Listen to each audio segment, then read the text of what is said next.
నమస్తే, welcome to Leo. మనతో ఉన్నారు AP Khammam corporation director Adusumalli Srinivas గారు. సార్ నమస్తే. నమస్కారం అండి.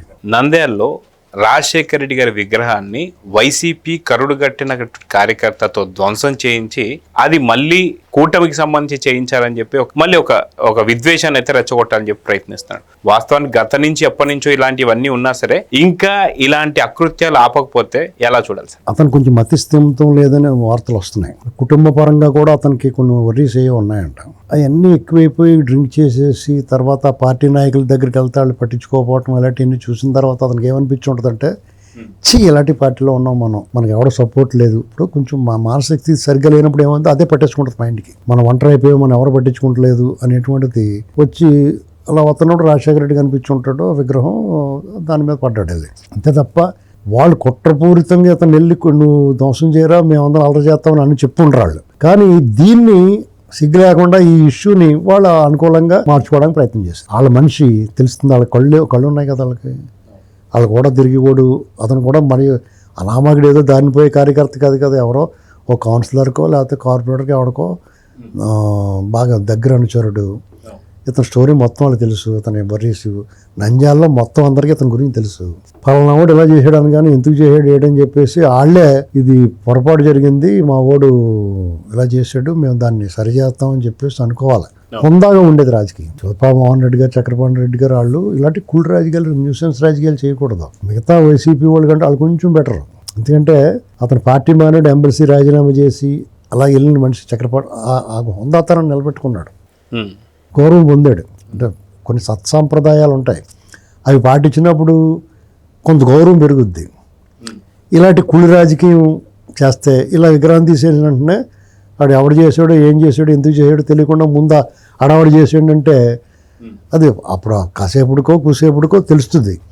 కానీ ఇది వాడు చేసినప్పుడే తెలిసింది ఇది ఎవడో ఏంటో. దాన్ని తొలగిస్తున్నప్పుడు తీసుకుని పట్టుకెళ్తున్నప్పుడు చూసారు ఆల్రెడీ అతను ఇంకా అక్కడ ఉండగానే పోలీసులు వచ్చి పట్టుకున్నారు. ఇదంతా ఇంత ఓపెన్గా అయిన తర్వాత వాళ్ళు మళ్ళీ సాయంత్రం ధర్నాలు అయ్యి అంటే ఇది ఎంతవరకు సమంజసం?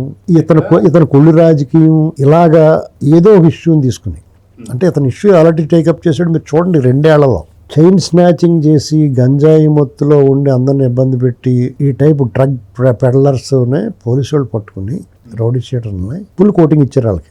జనాలకి ఇటువంటి వ్యవహారాలు చేసి వాళ్ళందరికీ ఒక భయం భక్తి కలగాలి. తప్పకుండా అప్పుడప్పుడు చేస్తూ ఉండాలి. అలాగా దాని కౌన్సిలింగ్ అంటారు, కోటింగ్ కౌన్సిలింగ్. అది ఇస్తే మిగతా వాళ్ళకి ఇలా పడద్రా బాబు మనకని ఒళ్ళు దగ్గర పెట్టుకుని ఉంటారు ఎవడన్నా. దానికి పెద్ద ఇష్యూ చేసి దానికి పరామర్శకు వచ్చాడు. అంటే నువ్వేం చేస్తున్నావు, వాళ్ళు ఇంకా అలా చేయమని ఎంకరేజ్ చేస్తున్నావా? ఒక అతను అంటే ఇతను పరామర్శ చేసింది కానీ ఇతను టేకప్ చేసిన ఇష్యూ చెప్తున్నాను మీకు. ఒక అతను బెట్టింగ్లు వీళ్ళు చెప్పిన సిద్ధం సభలు చూసి వీళ్ళు చెప్పిన వైనాట్ 175 చూసి ఫుల్ బెట్టింగ్లు కాసి డబ్బులు పోగొట్టుకుని, అదే కాకుండా క్రికెట్ ఆ బెట్టింగ్ ఈ బెట్టింగ్ ఈ ఎన్నికల బెట్టింగ్లో డబ్బులు పోగొట్టుకుని ఇంటికి దాకా చచ్చిపోయాడు. తనకు 1 year తర్వాత అతని ఇంట్లోనే విగ్రహం పెట్టించి ఏమీ లేక దానికి పరామర్శకు వచ్చి మళ్ళా 3 చచ్చారు. దాంట్లో ఒకడేమో కారు కింద పడి, ఒకళ్ళని తొక్కిసలాట్లో, ఇంకో రకంగా మళ్ళీ వచ్చి అది ఈ ప్రభుత్వ వైఫల్యం అని చెప్పమాటాడతాడు. అలాగే బంగారుపాళ్యంలో కావాలని చేసుకున్నాడు, ఎక్కడికో చేయాటికి వెళ్తాడు, అక్కడ మళ్ళీ నీకు సంబంధం లేదు, అక్కడ 14 టిక్కీలు ఎత్తుకుపోయి ఇలాంటివి అనమాట. మామిడి రైతులు మామిడికాయలు తెచ్చి తొక్కించడం. ఓ బాబు మాకు బాగానే ఉందిరా బాబు, మాకు పెంచారా బాబు రేట్ అని చెప్తున్నా కానీ వెళ్ళి అంటే ఇలాంటి యాడ్వర్స్గా ఉంటుంది ఇతను వ్యవహారం అంతా. పాస్టర్ గారు చచ్చిపోతే వీళ్ళే చంపేశారు అని అంటే ఒక మతం మీద వ్యతిరేకత రావాలి, ఆ మతంలో ఉన్న వాళ్ళకి ఇన్సెక్యూరిటీ ఫీలింగ్ కలగాలి. అంటే 2 వైపులా మనకి రావాలి. ఆ టైప్ చేసుకుంటూ వచ్చారు. ఏదైనా ఆకివీడైనా ఏదైనా వీళ్ళందరూ కెలకుండా ఉంటే చాలా సింపుల్గా ముగిసిపోతాయి అన్ని. ఇప్పుడు అంబటి రాంబాబుతో బూతులు తెచ్చి అక్కడ కాపు టైగర్ అని చెప్పి అక్కడ ఫ్లెక్సీలు చింపడం, లేకపోతే మీకు పరకామణి. ఇప్పుడు ఇవన్నీ ఈ ప్రభుత్వం ఇవన్నీ సైలెంట్గా ఎందుకు దర్యాప్తు చేస్తున్నారంటే ఇలాంటి లా అండ్ ఆర్డర్ ప్రాబ్లం రాకూడదు, ఎవడ నోరు ఎత్తకూడదు ఉండాలనే ఉద్దేశంతో సైలెంట్గా జరుగుతుందంతా. ఇప్పుడు జగన్మోహన్ రెడ్డి పిఏ వచ్చాడు లైన్లోకి, ఆ పిఏ గాడికి మళ్ళీ బినామీలు వస్తున్నారు బయటికి, వాళ్ళ దగ్గర నుంచి సజ్జల రామకృష్ణారెడ్డి దొరికాడా, ఇంకా జగన్ రెడ్డి మిగులుతాడు, నెక్స్ట్ నువ్వే అంటారన్నమాట. ఎక్కడ వదిలేశారు, వీళ్ళని వదిలేశారు అంటున్నారు కానీ చిన్న పొరపాట్లు జరుగుతున్నాయి. అలా సీఎం తీసుకొచ్చి పాయకరావుపేటలు వేయడం ఇది నిజం పొరపాటే అంటున్నాను. అది సరి చేస్తారు, ఎందుకంటే క్యాడర్ తరబడిపోతున్నారు కాబట్టి డెఫినెట్గా దాన్ని సరి చేస్తారు. వీళ్ళు సరి చేసుకోగలిగిన పొరపాట్లు మాత్రమే చేస్తారు. ఎప్పుడైనా చేస్తే మీలాగే బ్లండర్స్ చేయరు, ప్రజల మధ్య చిచ్చు పెట్టరు, ప్రజలను ప్రొవోక్ చేయరు. వాళ్ళు రాజకీయం చేయాలనుకున్నా కానీ హుందాగా చేస్తారు ఏం చేసినా. నిన్ను తొక్కాలనుకున్నప్పుడు పెట్టుబడులు ఎక్కువ తీసుకొస్తారు, సంక్షేమం బాగా చేస్తారు, అభివృద్ధి చేస్తారు, ఉద్యోగ ఉపాధి అవకాశాలు కల్పిస్తారు. సంవత్సరం క్రితం డిఎస్సిలో ఉద్యోగాలు వచ్చిన వాళ్ళని వాళ్ళదంతా పేపర్ లీకేజ్ అని అలర్ చేస్తున్నామంటే వాళ్ళు ఉద్యోగాల్లో జాయిన్ అయిపోయారు. దాని ఫలితాలు కూడా కనపడినాయి.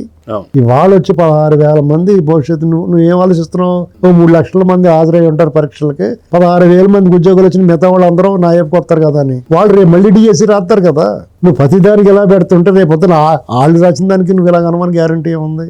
అలాంటి పనులు మీరు చేస్తారు. ఆ గ్రూప్ ఎగ్జామ్స్ రాస్తే మీరు భవానీ ఐలాండ్లో పేపర్లు దిద్దారండి. ఈ ప్రభుత్వం చాలా మంచి ప్రభుత్వం కాబట్టి అయాల ఉద్యోగాలన్నీ కోర్టు మొత్తం ఆపేమన్నది. వీళ్ళు ఆపలా, అయినా సరే కోర్టు ఆపింది. అలాంటి తప్పుడు పని వీళ్ళు చేయరు. ఎందుకంటే చెడ్డవాళ్ళతో పాటు మంచి వాళ్ళు దెబ్బైపోతారండి. అలా మీరు రక్షణ పడుతున్నారు చాలా విషయాలు. మీ అధికారులు, మీకు పనిచేసిన అధికారులు కొంతమంది వాళ్ళకి పనిచేస్తున్నారు.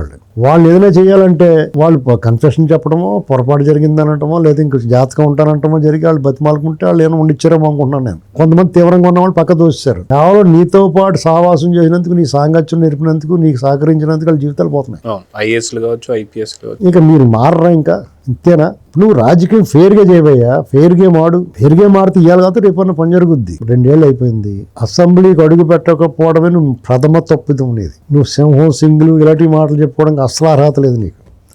చంద్రబాబు నాయుడు గారు అందరినీ సస్పెండ్ చేసి ఒక్కడిని నిలబెట్టినా కానీ ఆయన ఒక్కడే నిలబడి మీ అందరికీ సమాధానం చెప్పాడు 151 మందికి. అది వీరత్వం, శౌర్యము, ప్రతాపము అంటే అది. ఇంట్లో దాక్కుని 11 మందికి వచ్చారు నా ప్రధాన ప్రతిపక్ష హోదా ఇవ్వాలి, నీకు ఎవడెత్తాడో ప్రజలు ఇవ్వాలి. చాక్లెట్ కొని పెడతాను, స్కూల్కి వెళ్తాను అన్నట్టు నువ్వు ఇలాంటి మారం చేస్తే ఎవడ చెప్తాడు? నెత్తిమీద డెప్పక మీద లాగుతారు పిల్లలు అయితే ప్రతిరోజు మారం చేస్తే. నీ బాధ్యత ఏంటి? నిన్ను ఎన్నుకున్నారు ఎమ్మెల్యేగా, నీకు 10 మందిని ఎమ్మెల్యేలు ఇచ్చారు ప్రజలు. వాళ్ళు వచ్చి నువ్వు పనికిమాలిన మాటలు బయట మాట్లాడి మీరు అసెంబ్లీలో మాట్లాడండి. సహేతుకంగా ఉంటే చర్చ జరుగుద్ది కదా, ప్రజల్లోకి వెళ్తుంది కదా. అంటే మీరు సహేతుకమైన, నిశ్చితమైన, సునిశ్చితమైన విమర్శలు ఏమీ చేయట్లేదు, అడ్డగోలుగా వెళ్తున్నారు తప్ప. ఎందుకంటే అందరూ రికార్డ్ అయిపోద్ది కదా, అందుకే అసెంబ్లీ తొలగించేస్తారు కదా మీరు అడ్డగోలుగా మాట్లాడితే. పైగా మీకు పూర్తి వివరణ ఇచ్చేస్తారు అక్కడ. ఈ నోటికి వచ్చింది మాట్లాడేసిపోతే ఆవిడకి వాళ్ళు తోసింది చెప్పుకుంటారు మాకు మళ్ళీ ఇలాగా యూట్యూబ్లోను టీవీల్లోను. సార్, ఇక్కడ నంద్యాలకు సంబంధించి రాజశేఖర రెడ్డి గారి విగ్రహానికి ఏదైతే దాడి జరిగిందో వారి భార్య డైరెక్ట్గా వచ్చేసి చెప్తుంది ఇదంతా కూడా జరిగింది ఎటువంటి కుట్ర కాదు, ఆయన వైఎస్ఆర్సీపీకి సంబంధించి కరడు కట్టినటువంటి ఒక కార్యకర్త అని చెప్పి.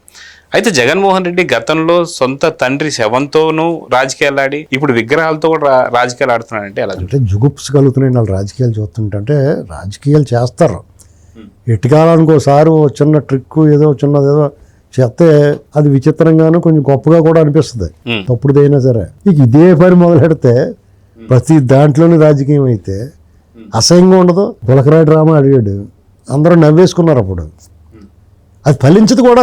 నువ్వు ఒకవేళ ట్రై చేస్తావు, నువ్వు చేస్తావు. కోడికత్తి డ్రామా కొంతవరకు ఫలించింది. మళ్ళీ సేమ్ అటువంటి గులకరాయి డ్రామా ఆడావు. కోడికత్తి డ్రామాలో ఏం జరిగిందో జనం చూస్తారు. మళ్ళీ గులకరాయి డ్రామా ఆడితే అది జనం వినటానికైనా చూడటానికైనా అది అసలు సహేతుకంగా ఉండాలి కదా. వీళ్ళ ఖాతాలు వేసేయడానికి చూస్తున్నాను. మీ బాబాయిని చంపి వీళ్ళ ఖాతాలో వేస్తావు, అప్పుడు పని జరిగింది. ఇవాళకే జీలపాకంలో తగులుకున్నది ఆవిడేం వదలట్లేదు మిమ్మల్ని.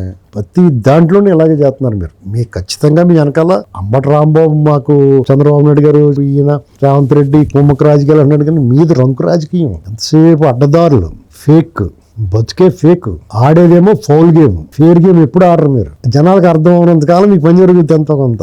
ఇప్పుడు ఒకసారి మీది సూట్ కేసు ఎత్తుకెళ్ళిపోయారు అనుకోండి బ్యాంక్ దగ్గర, ఒక 100 రూపాయలు కింద పడేసి అది తీసుకునే లోపల మీ సూట్ కేసు ఎత్తుకెళ్ళిపోయారు అనుకో, మళ్ళీ వచ్చి ఇంకో 100 కాగితం వేసి మీ సూట్ కేసు ఎత్తుకుపోతాను చూస్తే మీరు తీసుకుంటారా? ఆ సూట్ కేసు తీసుకుని ఎత్తుమే కొడతారు ఒకటండి. కాబట్టి అది సాగదు. సో చూద్దాం సార్, ఖచ్చితంగా వైసీపీ ఆడుతున్న నీచ రాజకీయాలు ఇప్పటితో ఆపాలని అయితే కోరుకుందాం. నమస్తే. Please subscribe to Leo News for more videos.